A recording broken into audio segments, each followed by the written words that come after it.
চাঁপাইনবাবগঞ্জের সোনা মসজিদ সীমান্তে আমবাগান হতে মালিকবিহীন ১৮৫ বোতল ভারতীয় নেশা জাতীয় স্কাফ সিরাপ আটক করেছে ৫৯ বিজিবি।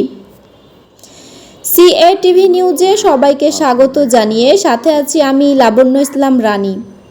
মোহাম্মদ আলামিনের পাঠানো তথ্য ছবিতে ডেস্ক রিপোর্ট।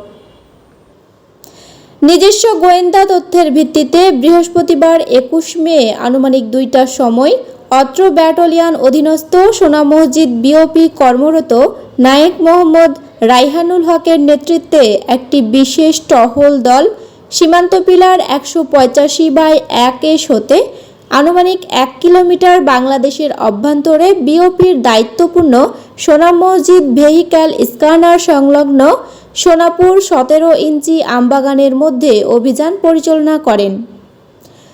উক্ত অভিযানে টহল দল মালিকবিহীন ১৮৫ বোতল ফেন্সিডিলের বিকল্প ভারতীয় নেশা জাতীয় স্কাফ সিরাপ আটক করতে সক্ষম হয়। আটককৃত নেশা জাতীয় সিরাপ জিডি কোর্ট শিবগঞ্জ থানায় হস্তান্তরের কার্যক্রম প্রক্রিয়াধীন। এ ব্যাপারে মহানন্দা ব্যাটালিয়ন ৫৯ বিজিবি সংশ্লিষ্ট কর্তৃপক্ষ বিষয়টির সত্যতা নিশ্চিত করেছেন।